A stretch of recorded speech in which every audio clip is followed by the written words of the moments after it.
Friends, I am Yukta. Welcome back to YouTube channel economics आसान है। Guys, आज हम इंडियन इकोनॉमिक डेवलपमेंट का chapter number 1 Indian economy on the eve of independence को continue कर रहे हैं कि अब तक हम पढ़ चुके हैं कि इंडिया का agriculture sector, industrial sector, foreign trade, infrastructure, occupational structure कैसा था during the British rule, during the colonial government.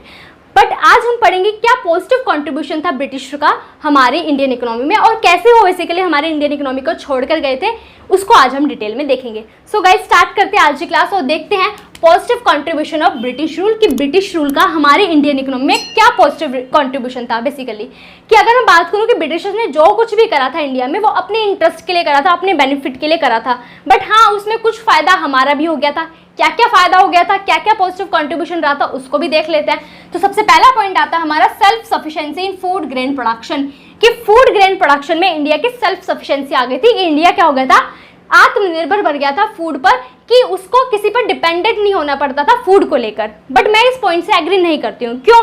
क्योंकि अगर मैं बात करूँ कि ड्यूरिंग द ब्रिटिश गवर्नमेंट क्या हुआ था, ब्रिटिशर्स ने कमर्शियलाइजेशन कर दिया था एग्रीकल्चर का कि लोग फूड क्रॉप्स की जगह कैश क्रॉप्स का क्या करते थे, प्रोडक्शन करते थे, क्योंकि वहां से उनके पास ज्यादा पैसा आता था, है ना। तो अगर मैं बात करूं इसका एडवर्स इफेक्ट पड़ा था क्या कि फूड क्रॉप्स के प्रोडक्शन कम हो गया था, तो शॉर्टेज हो गई थी फूड की, फेमाइन भी आने लग गया था बेसिकली इंडिया में। तो इंडिया को डिपेंडेंट होना पड़ा था फॉरेन कंट्रीज पर फूड को लेकर। फूड बेसिकली इंडिया को इंपोर्ट कराना पड़ता था फॉरेन कंट्रीज से, अमेरिका हो गया, अदर फॉरेन कंट्रीज हो गया। तो सेल्फ सफिशिएंसी कहां से आई? नहीं आई भाई सेल्फ सफिशिएंसी। जबकि आज़ादी के बाद आफ्टर द इंडिपेंडेंस हमारा एक गोल था कि हमें सेल्फ सफिशिएंसी लानी है फूड में, जो कि हमने 5 ईयर प्लान्स में अचीव भी करा कि ग्रीन रिवोल्यूशन आया, HYV सीड्स का यूज करके हमने सेल्फ सफिशिएंसी लाई फूड में। बट इसमें ब्रिटिशर्स का कोई पॉजिटिव कंट्रीब्यूशन नहीं था। ठीक है, हम ये कह सकते हैं कि कैश क्रॉप्स में बेसिकली हमारी सेल्फ सफिशिएंसी आ गई थी कि अब इंडिया क्या करता था basically during the British government कि कैश क्रॉप्स का ज्यादा प्रोडक्शन करता था। तो हाँ, हम कह सकते हैं कि रॉ मटेरियल में थोड़ी बहुत सेल्फ सफिशिएंसी कह सकते हैं, बट फूड ग्रेन में तो बिल्कुल भी सेल्फ सफिशिएंसी नहीं थी। वो तो हमने after the independence green revolution आए जब जाके अचीव करा था।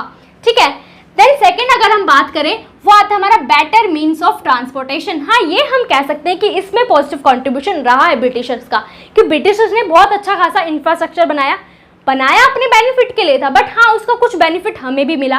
क्या मिला भाई कि उन्होंने रोड्स बनवाए, रेलवे बनवाई, तो इससे क्या हुआ कि लोग जो है लॉन्ग डिस्टेंस ट्रैवल करने लग गए। ठीक है, one place to another place easily जा पा रहे थे। ठीक है, ज्योग्राफिकल बाउंड्रीज ब्रोक हो रही थी, कल्चर बैरियर्स ब्रोक हो रहे थे, एक नेशनल इंटीग्रेशन आ रहा था, फीलिंग ऑफ वननेस आई थी। ठीक है, अब इससे क्या हुआ था कि लोग वन प्लेस टू अनदर जा रहे हैं एम्प्लॉयमेंट के लिए। ठीक है, इकोनॉमिकल बेनिफिट मिल रहा है, एम्प्लॉयमेंट अपॉर्चुनिटीज मिल रही है लोगों को, तो इसका हाँ एक बेनिफिट हुआ था। तो एक पॉजिटिव कंट्रीब्यूशन हम कह सकते हैं कि ट्रांसपोर्टेशन का रहा, जैसे कि रोड हो गया, रेलवे हो गया, तो हाँ ये एक पॉजिटिव कंट्रीब्यूशन था ब्रिटिशर्स का। देन बात करें चेक ऑन फेमाइन। हाँ, ये भी ठीक है भाई कि इतना अच्छा इंफ्रास्ट्रक्चर बना दिया था ब्रिटिशर्स ने, तो हम चेक ऑन फेमाइन कर सकते थे कि अगर किसी एरिया में फेमाइन आता है या ड्रॉट आता है तो हम वहां पर फूड की सप्लाई करा सकते हैं। ठीक है, कि कोई भी हेल्प की जरूरत है तो हम वहां तक पहुंचा सकते हैं by the use of road transport, railways, तो हम वहां तक उनको पहुंचा सकते हैं। फेमाइन को अच्छे से चेक भी कर सकते हैं कि अगर कोई हेल्प चाहिए या फूड की सप्लाई करनी है तो वो हम कर सकते हैं। तो एक पॉजिटिव कंट्रीब्यूशन रहा। देन बात करें शिफ्ट टू मॉनेटरी इकोनॉमी की। इंडिया की इकोनॉमी कैसी थी? बार्टर एक्सचेंज करते थे हम, गुड्स के बदले गुड्स का एक्सचेंज। बट ब्रिटिशर्स ने कॉइन्स भी बेसिकली इंट्रोड्यूस करे, कॉइन्स का यूज होने लग गया, मॉनेटरी एक्सचेंज होने लग गया कि गुड्स के बदले मनी में बेसिकली एक्सचेंज होता था, मनी के बदले कुछ भी खरीद सकते थे, जो कि आज के टाइम में मॉनेटरी एक्सचेंज है ही हमारी इकोनॉमी में। तो हाँ, मॉनेटरी एक्सचेंज आ गया था इंस्टेड ऑफ बार्टर एक्सचेंज अगर हम बात करें। देन आता है इफेक्टिव एडमिनिस्ट्रेटिव सेटअप। अब ये तो भाई एक पॉजिटिव कंट्रीब्यूशन था ही कि बहुत अच्छे से ब्रिटिशर्स ने पूरी इतनी इंडिया की वास्ट टेरिटरी को कवर कर रखा था, इतना अच्छे से मैनेज कर रखा था। तो हमें एक एडमिनिस्ट्रेटिव जो सेटअप जो उन्होंने बना रखा था ना, वो एक अच्छा बना बनाया सेटअप मिल गया था इंडिया को। तो ये पॉजिटिव कंट्रीब्यूशन रहा ब्रिटिशर्स का हमारे इंडिया पे। अब स्टेट ऑफ इंडियन इकोनॉमी कैसी थी on the eve of independence कि आज़ादी की शाम को बेसिकली हमारी इंडियन इकोनॉमी कैसी वो छोड़कर गए थे, कैसी हमें हमारी इंडियन इकोनॉमी मिली थी ब्रिटिशर्स से आफ्टर द 200 ईयर्स जो ब्रिटिशर्स ने हम पर रूल करा, कि हमें कैसी इकोनॉमी हमारी छोड़कर गए थे उसको देखते हैं। कि फर्स्ट अगर हम बात करें कि कॉलोनियल इकोनॉमी थी, कॉलोनियल इकोनॉमी थी ना भाई, कि ब्रिटिशर्स क्या थे भाई, हम पर रूल करते थे और इंडिया क्या थी, उसकी कॉलोनी थी, तो कॉलोनियल इकोनॉमी थी। अब यहाँ पे क्या होता था कि ह्यूज ड्रेन ऑफ वेल्थ करा था ब्रिटिशर्स ने। कैसे करा था भाई? अगर मैं बात करूँ ड्रेन ऑफ वेल्थ का कंसेप्ट किसने दिया था, बुक भी बेसिकली इस पर लिखी थी दादा भाई नौरोजी ने। तो ड्रेन ऑफ वेल्थ का मतलब क्या है कि ब्रिटिशर्स ने क्या करा था कि हमें क्या बना दिया था, एक्सपोर्टर बना दिया था रॉ मटेरियल का, कि इंडिया से सारा रॉ मटेरियल एक्सपोर्ट करा के ले जाते थे, वो कहाँ, अपने इंग्लैंड में। तो ड्रेन ऑफ वेल्थ कर रहे थे कि हमारे इंडिया का जो वेल्थ था, ठीक है, रॉ मटेरियल हो गया, मनी हो गया, वो अपने बेनिफिट के लिए ब्रिटिशर्स बेसिकली उसका यूज कर रहे थे। तो ड्रेन ऑफ वेल्थ कर रहे थे कि हमें उससे कोई फायदा नहीं मिल रहा था, अपना बेनिफिट देख रही थी इंग्लैंड जो है। तो सारी जो बेसिकली वेल्थ को कहाँ ले गए, वो इंग्लैंड में ले गए, तो ड्रेन ऑफ वेल्थ हो गया। देन बात करते हैं commercialisation of Indian agriculture.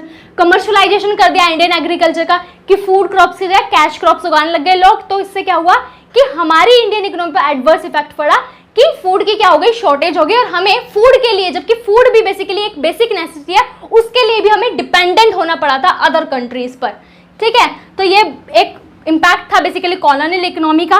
Then बात करें कि हमारी इकोनॉमी कैसी थी, सेमी फ्यूडल इकोनॉमी थी। सेमी फ्यूडल इकोनॉमी मतलब इसमें कुछ फ्यूडल इकोनॉमी के कैरेक्टरिस्टिक्स भी थे और कुछ कैपिटलिस्ट इकोनॉमी के भी कैरेक्टरिस्टिक्स थे। अगर हम बात करें कि फ्यूडल इकोनॉमी या फ्यूडल सिस्टम वो होता है जिसमें क्या होता है, लैंडलॉर्ड और टेनेंट का रिलेशन होता है। जैसे कि लैंड सेटलमेंट सिस्टम या जमींदार सिस्टम की बात करूं तो उसमें क्या होते थे भाई, लैंड ओनर्स होते थे, लैंडलॉर्ड्स होते थे, जमींदार होते थे और टेनेंट होते थे जो उस लैंड को एज अ रेंट पर लेते थे, ठीक है। अब यहाँ पर क्या था कि जो लैंडलॉर्ड था वो बहुत ज्यादा क्या करता था, लगान वसूल करता था, किससे, टेनेंट से। तो टेनेंट की सिचुएशन भी बहुत अच्छी नहीं थी उस टाइम पे, है ना, कि बहुत ज्यादा एक्सेसिव लगान बेसिकली लैंडलॉर्ड लेता था और फिर उस लगान को ब्रिटिशर तक पहुंचाता था।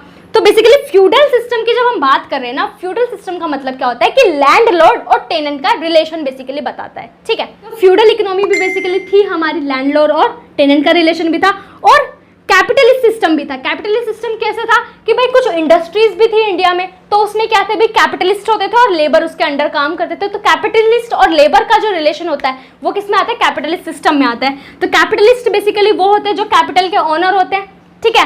देन बात करें लेबर्स, ठीक है, तो इंडस्ट्री का मालिक जो होगा वो कैपिटलिस्ट हो गया और जो उसके अंडर काम कर रहे हैं वो लेबर्स हो गए। तो इस रिलेशन को हम कहते हैं कैपिटलिस्ट सिस्टम, और फ्यूडल सिस्टम को कहते हैं जिसमें लैंडलॉर्ड और टेनेंट का रिलेशन होता है। तो दोनों के बेसिकली कैरेक्टरिस्टिक्स थे हमारी इकोनॉमी में, तो इसलिए हम इसको सेमी फ्यूडल इकोनॉमी बोल रहे हैं। देन बात करें स्टैग्नेंट इकोनॉमी, कि हमारी इकोनॉमी क्या हो गई थी, स्टैग्नेंट हो गई थी, रुक गई थी, बहुत ही लो प्रोग्रेस हो रही थी ड्यूरिंग द ब्रिटिश रूल। अगर मैं बात करूं, ठीक है, growth of aggregate real output की अगर मैं बात करूं, एग्रीगेट रियल आउटपुट जीडीपी की अगर मैं बात करूं, तो वो during the first half of 20th century क्या थी, लेस देन 2% थी। मतलब जो प्रोडक्शन हो रहा था 2% से भी कम हो रहा था, तो जीडीपी बहुत कम थी। अब जीडीपी कम है तो ऑब्वियसली बात है पर कैपिटा आउटपुट भी तो कम होगा, तो growth in per capita output भी क्या थी, 0.5% ही थी। देन बात करें बैकवर्ड इकोनॉमी, कि हमारी इकोनॉमी बहुत ही बैकवर्ड थी, पिछड़ी हुई थी। क्यों भाई, क्योंकि लो लेवल ऑफ प्रोडक्टिविटी थी, प्रोडक्शन इतना ज्यादा नहीं कर पाते, प्रोडक्टिविटी भी अच्छी नहीं थी। देन बात करें लो पर कैपिटा इनकम थी, भाई नेशनल इनकम ही बेसिकली कम है तो पर कैपिटा इनकम भी कम ही आएंगी क्योंकि इतना प्रोडक्शन ही नहीं हो रहा है, ठीक है। देन बात करें traditional method of agriculture, agriculture में ट्रेडिशनल मेथड्स यूज करते थे, कि ना कोई मॉडर्न टेक्नोलॉजी, ना कोई फर्टिलाइजर, कुछ यूज नहीं करे क्योंकि ब्रिटिशर्स ने इस पर कुछ काम ही नहीं करा, है ना, तो जिसकी वजह से बेसिकली प्रोडक्टिविटी कम हो रही थी। तो ट्रेडिशनल मेथड थे एग्रीकल्चर के। देन हाई बर्थ रेट और death rate, high birth rate और डेथ रेट दोनों ही बहुत ज्यादा थे। क्यों भाई, क्योंकि हेल्थ फैसिलिटीज इतनी अच्छी नहीं थी, तो इसलिए भाई डेथ रेट भी बहुत ज्यादा था। अगर बात करूं मास इलिटरेसी थी, लोग पढ़े लिखे भी नहीं थे, कि less than 16% basically literate person थे हमारे इंडिया में, कि लोगों को पढ़ना लिखना तक नहीं आता था, ठीक है, एजुकेशन तो दूर की बात होगी, तो लिटरेट ही नहीं थे लोग, मास इलिटरेसी थी, ज्यादातर लोग पढ़े लिखे थे ही नहीं। देन बात करें डिप्लीटेड और डेप्रिशिएटेड इकोनॉमी। डिप्लीटेड और डेप्रिशिएटेड इकोनॉमी का मतलब क्या है कि हमारे जो बेसिकली फिजिकल एसेट्स थे ना वो बहुत ही डेप्रिशिएटेड थे, उस पर उनको रिप्लेस करने का काम नहीं करा ब्रिटिशर्स ने। कि डेप्रिशिएटेड इकोनॉमी क्या होती है, an economy where no arrangement have been made to replace the physical assets depreciated due to excessive use, कि जो फिजिकल एसेट्स है ना वो डेप्रिशिएटेड हो गए थे क्योंकि उनका बहुत ज्यादा एक्सेसिव यूज करा गया था। कि जब सेकेंड वर्ल्ड वॉर हुई तो ब्रिटिशर्स को क्या चाहिए था भाई, बहुत ज्यादा प्रोडक्शन चाहिए था, उनकी नीड को सेटिस्फाई करने के लिए फिजिकल एसेट्स का एक्सेसिव यूज करा गया, जिससे क्या हो गया भाई, डेप्रिशिएशन आ गया। कि डेप्रिशिएशन क्या होता है भाई, कंजम्पशन ऑफ फिक्स्ड एसेट्स, है ना, कि डेप्रिशिएशन कब कब लगता है, जब हम उसका एक्सेसिव यूज कर ले, है ना, वियर एंड टियर हो जाए, आउटडेटेड टेक्नोलॉजी हो जाए, तो उसकी वजह से डेप्रिशिएशन आ गया। तो ब्रिटिशर्स जो है हमारी इकोनॉमी को डेप्रिशिएटेड ही छोड़कर चले गए कि उन्होंने फिजिकल एसेट्स को रिप्लेस तक नहीं करा तो अपने यूज के लिए था और फिर भी उन्होंने कुछ काम नहीं करा इसके ऊपर, ठीक है। देन बात करें एम्प्यूटेटेड इकोनॉमी। एम्प्यूटेटेड का मतलब क्या है कि डिवाइड कर गए थे हमारी इकोनॉमी को, वो तोड़ कर चले गए थे हमारे देश को बेसिकली। कैसे, ब्रिटिशर्स पॉलिसी थी कि भाई डिवाइड एंड रूल, तोड़ो भाई इंडिया को, इंडिया की जो यूनिटी है उसको तोड़ो, डिवाइड करो और रूल करो, क्योंकि जब हम डिवाइड कर देते हैं किसी चीज को तो कमजोर पड़ जाता है और कमजोर पर रूल करना बहुत आसान होता है। तो उन्होंने हमारे इंडिया को डिवाइड करा, किस किस के बेस पर, कास्ट के बेस पर, रिलीजन के बेस पर, कल्चर के बेस पर, लैंग्वेज के बेस पर डिवाइड करा हमें, कि इस वजह से क्या हुआ, ज्योग्राफिकल डिवाइड आ गया इंडिया एंड पाकिस्तान में, कि पहले कोई इंडिया और पाकिस्तान नहीं था, बट ब्रिटिशर्स ने डिवाइड एंड रूल की पॉलिसी अपनाई, रिलीजन बेसिस पर क्या कर दिया, इंडिया और पाकिस्तान को डिवाइड कर दिया। अब इसकी वजह से ये जो पार्टीशन हुआ था, इसकी वजह से क्या हुआ था, प्रॉब्लम आ गई थी, problem of rehabilitation of large number of refugees from Pakistan, कि पाकिस्तान से बहुत सारे रिफ्यूजीज आए इंडिया में, अब उनके सेटलमेंट का भी देखना है भाई, उनको भी सेटल करना पड़ेगा, तो वो भी एक प्रॉब्लम थी, है ना, इतने सारे लोगों को सेटल करना, ये भी एक प्रॉब्लम आ गई थी।